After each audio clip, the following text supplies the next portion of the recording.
સમા વિસ્તારમાંથી પસાર થતી વિશ્વામિત્રી નદીમાં પાણી છોડાવવાના મુદ્દે સામાજિક કાર્યકર અતુલ ગામેચી દ્વારા સવાલો કરી તંત્રને આ મામલે યોગ્ય કાર્યવાહીની માંગણી કરી હતી।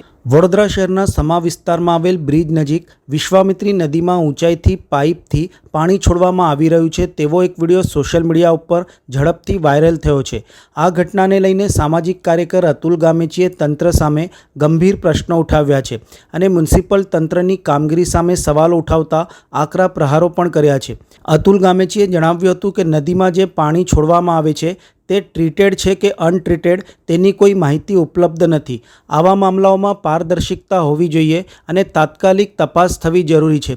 તેમણે વધુમાં ઉમેર્યું હતું કે આમ ઊંચાઈથી પાણી છોડવાના કારણે નદીના પટ પર ભૂવો અને ખાડા પડી ગયા છે, જેથી સૌથી મોટો ચિંતાજનક મુદ્દો એ છે કે જો આ પાણી છોડવાની પ્રક્રિયા આવી જ રીતે ચાલતી રહેશે તો બ્રિજના બીમને પણ નુકસાન પહોંચવાની પૂરી શક્યતા છે। અતુલ ગામેચીએ તંત્રની નિષ્ક્રિયતા સામે ગુસ્સો વ્યક્ત કરતા કહ્યું હતું કે આ કિસ્સાની ગંભીરતા વચ્ચે મ્યુનિસિપલ કમિશનરે મેયર અને પાલિકાના પદાધિકારીઓ સ્થળ મુલાકાત લઈ તપાસ કરવી જોઈએ અને યોગ્ય પગલાં લેવા જોઈએ। વડોદરા શહેરનો આ સમા ઉર્મી બ્રિજ છે।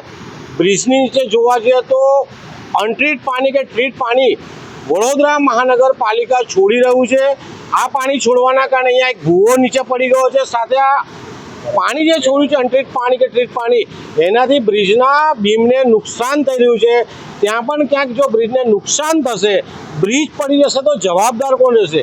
બીજી બાજુ આ જે પાણી પડી રહ્યું છે એની દુર્ગંધ ફેલાઈ રહી છે, એસિડિક પાણી છે, લોકોના સ્વાસ્થ્ય સાથે ચેડા થઈ રહ્યા છે।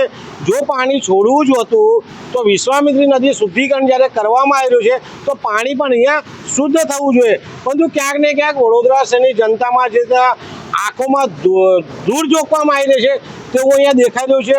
તો ક્યાંક વડોદરા શહેરના સત્તાધીશો, અધિકારીઓ અને કમિશનર સાહેબને વિનંતી છે, મેયર સાહેબને વિનંતી છે, એકવાર ઉડતી મુલાકાત અહીંયા લઈ લે। આ વિસ્તારમાં બે બ્રિજ આવ્યા છે, બ્રિજ પરથી લોકોની અવર જવર છે અને એમના આરોગ્ય સાથે જો જીવલેણ ચેડા થતા હોય તો કમિશનર સાહેબે જાગવું પડશે અને આ જે પાણી પડી રહ્યું છે એને તપાસ કરીને નીચેથી પાણી જાય એવા પ્રયાસ કરવા વિનંતી છે।